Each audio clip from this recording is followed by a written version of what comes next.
So I want to get to talk about some of the worst shit that's happened to you. And I don't know if you've thought about specific I tried things. to, but when bad shit happens to me, I try to forget it. I block it out, and it comes out when I'm in the shower. For some reason, when I'm alone in the shower, all the humiliation in my life, all of a sudden I start thinking about it. I've told the story before, and then I just sort of shout it out in my head. I'll just think of something that I did or said, and I'll just be going like, wash up, and all of a sudden I'll just go like, ah! And it fucking echoes in the shower. You just start weeping. My wife she doesn't anymore. She would just be like, are you all right? All right. Oh, yeah, I stubbed my toe. And I would just think, just like embarrassing shit that I did and said and stuff I did when I was drinking and I was drunk and shit. And it's just so, like, yeah, a lot of it. And all my bombing as a comic, I was trying to think of that. That's all just sort of just blended into all one big 12-year period. Yeah, like the first 12-year period of my career. That's the funny thing about stand-up, where you can't like I mean, I guess you can practice in your bedroom or whatever, but the only way to do it is you just have to go out and do it.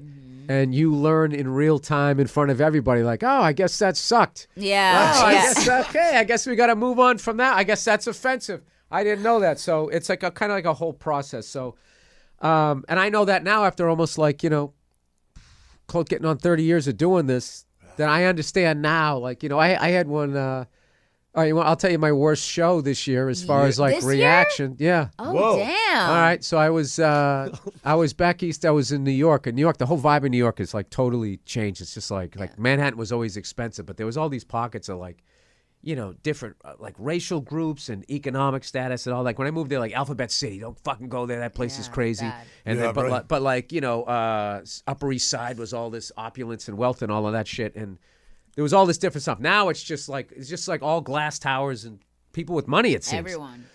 and the crowds are just like fucking lame. They're just really like kind of this post all this bullshit. So Yeah. I was doing this bit about this lesbian that kind of bumped into me on purpose when I was walking down the sidewalk, and when I told the joke, these two women in the crowd like simultaneous yelled out, they're like, lesbians aren't men, all this shit. And I was so fucking annoyed, I went the wrong route. I went, oh, shut the fuck up, you fuck. Of course it was white chicks. What would they be doing if they weren't getting offended for other groups, right?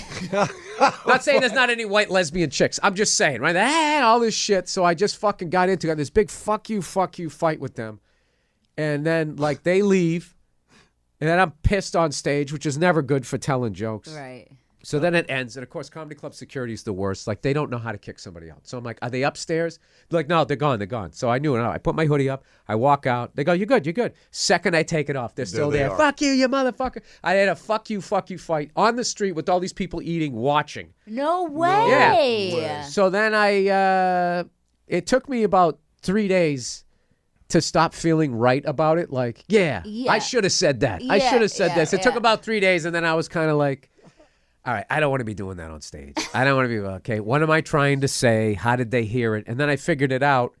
And now the joke kills, and I have lesbians coming up to me telling me how much they like the joke. So What is the joke? How does it go? I can't allowed to burn it. tell it? I need the joke. Okay, just kidding. I We're can not tell going to you share the after. joke. Okay, tell him he's going I to tell can me tell later. you after. But you know what is my problem is like I hate when people go to a comedy club and then they have to be sensitive. Like I feel like if you're going to go to a comedy club and know that this person is a comedian and everything that they're saying, whether it be offensive or not, it's a fucking joke. Right. That's the thing. Like it's like if you're going to go there knowing that someone might say something that's going to offend you. But guess what? They're fucking kidding.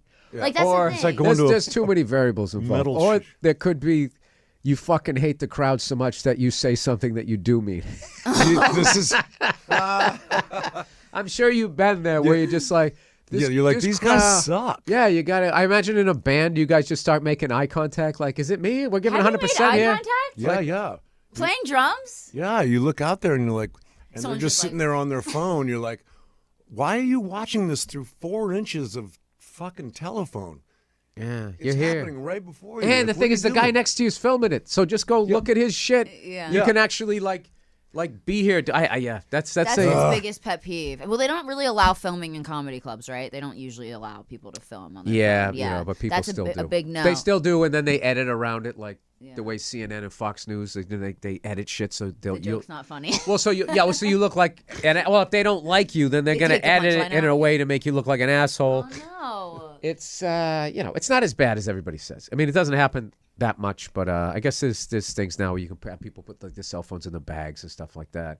But then that could cost $3 a head. And do you eat that? Do you pass it on to your the people coming to your show? It's a whole weird fucking thing. So how do you feel about social media? I'm curious. What's your opinion? It's everything. It's fucking awesome, and it's also the worst thing ever. It's fucking awesome to like promote your shit, to get out there for someone like me. I mean, back in the day, a bald redheaded fucking male was the worst. Go ahead, start rattling off all the fucking people. There's not a lot. I wouldn't have got played, but I was able to, just do what I love is you're able to do what the fuck you do and put it out there and then just cultivate. All you need is just 200 people in each town to come see you or whatever the venue you're trying to fill. That's all you fucking need. Mm-hmm. And then you're good. You're fine, yeah. And then I've been able to do stand up in different countries where English isn't the first language, which is nuts. How do you do that? Because there's a translator. There's expatriates. There's people that fucking speak English, and there's people who just get into your shit.